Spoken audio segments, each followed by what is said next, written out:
And what is going on, guys? UCF Jaguar coming at you from GenJag.com, and I want to welcome you guys to my 7th installment of Jaguars position previews.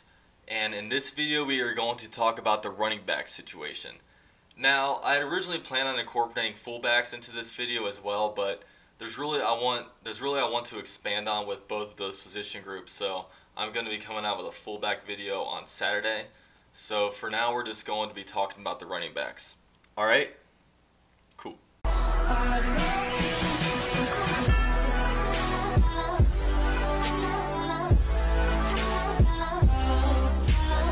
So the Jaguars went balls to the walls in this year's draft and decided to draft Leonard Fournette with the number 4 overall pick. And in case you guys want to know what my initial thoughts were of the pick. Oh snap, they're going to the board, guys. Leonard Fournette, please. I really hope they don't go Watson, man. Leonard Fournette, please. Say it, Roger. Jacksonville Jaguars select Leonard Fournette. Yes! Yes! Yes! Yes! Yes! LS7, baby! Woo! Yes! Yes! So you guys can obviously tell I was pretty excited about the pick. Now the reason why I was excited about this pick was because we really needed to get somebody to change the identity of our offense.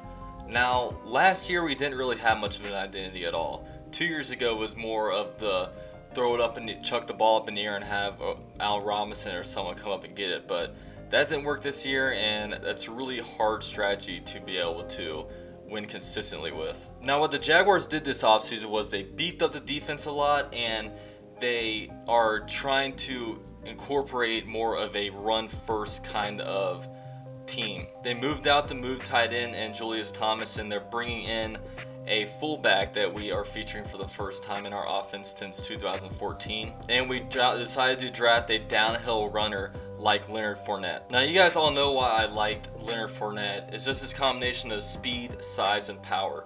There are very few human beings that can do the things he does, and putting him inside of a football uniform will be deadly, I think. But one big argument about this pick was how it was a very running back deep class, and people felt like we could have waited a little bit to grab a running back maybe in the later rounds. Now that's a very true philosophy, but I didn't feel comfortable with it just because Dave Caldwell, ever since he's taken over the general manager position, if there's any position that he's failed at every single year, it's been the running back position.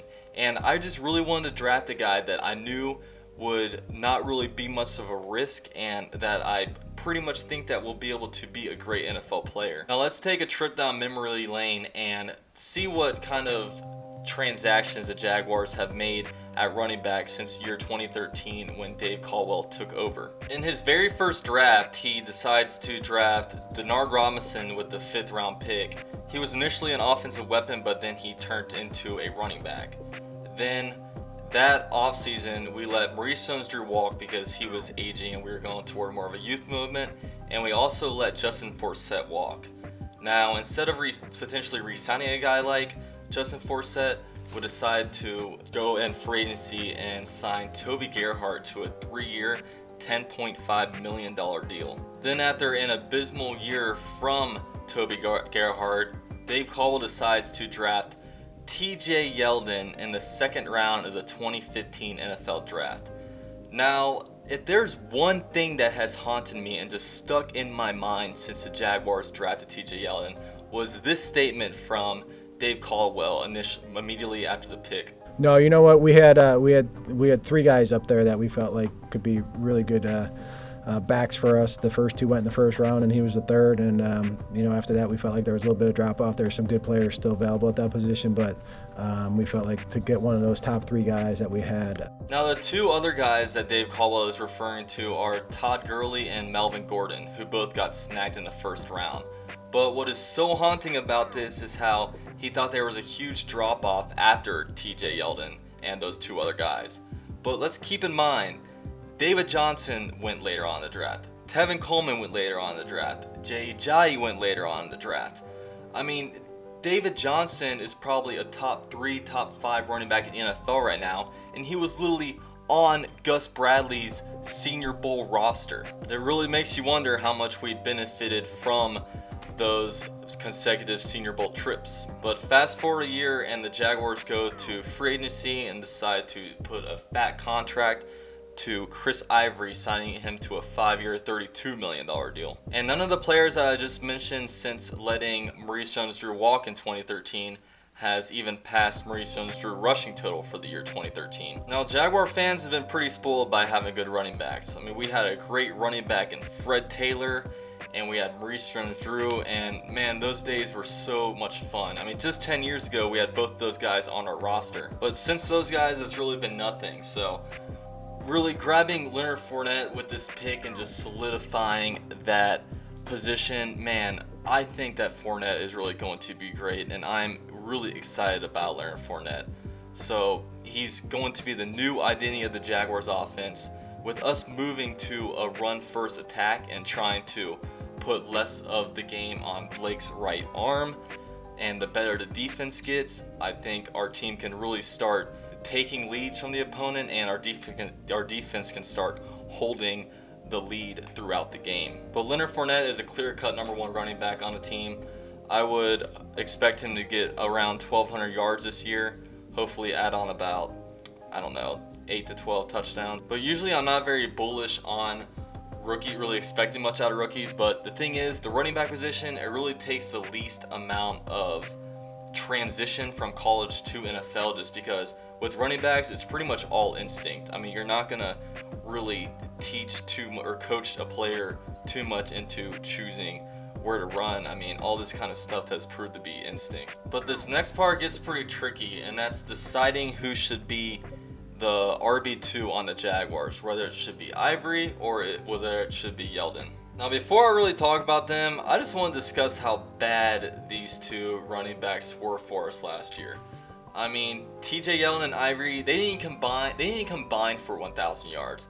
They combined for 904 yards, and they only tacked on 4 rushing touchdowns. Yeldon led the team in rushing with 465 yards, which was only 106 yards more than Blake Bortles that had rushing. And with those stats right there, you can pretty much say that, you can pretty much predict that this team would be awful. But when I'm trying to figure out who the running back 2 is, I want a player who's not going to shoot us in the foot. So if I were choosing, I would honestly pick Yeldon. If there's one thing I will praise Yeldon about, it's the fact that he doesn't really put the ball on the ground very often.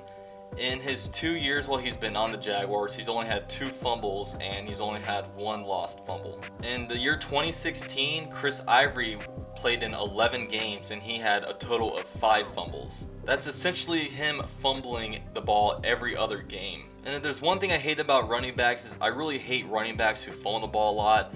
It makes me clench my butthole a little bit, and it just doesn't, I don't like putting a liability on the field for us. I also think Yeldon proves a little better third down backer.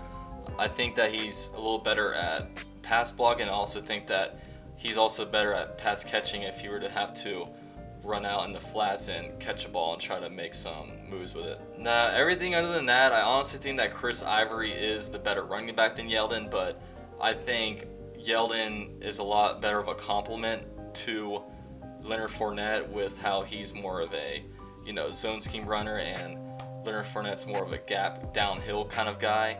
I think that it'll be a good little change of direction when you look at Ivory and he has the same type of running style as Leonard Fournette. But yeah, that's all I really want to talk about with Ivory and Yeldon. I feel like I'm hating on them a lot, but I just really thought they left a lot of yards on the field last year.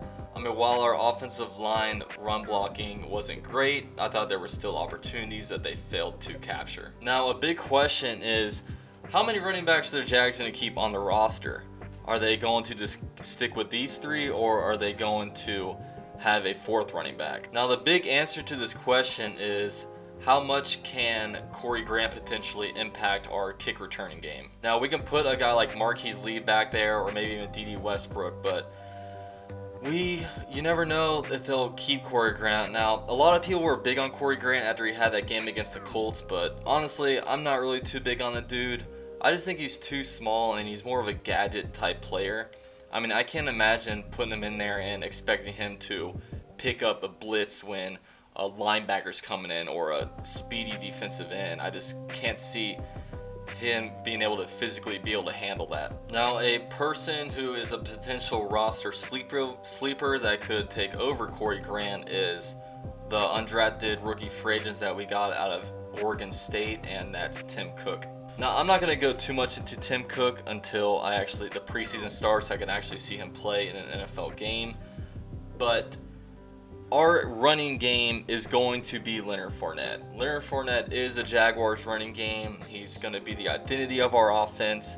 And I really think that if Leonard Fournette can be that 1,300 yard running back that we want him and expect him to be, and if our defense can do their thing and get to the pass rusher and force some turnovers and be able to hang on to leads, and if we can get our 2015 Blake Bortles back, we can be a potential playoff team. We can be 9-7, 10-6, but you're gonna have to have all these different pieces work together, and hopefully the special teams isn't doing stupid shit anymore. But yeah, that's my video. Hopefully we'll be able to add Leonard Fournette into our elite group of historic Jaguar running backs that we have him join up there with Fred Taylor, Maurice Jones-Drew, and then we got Leonard Fournette.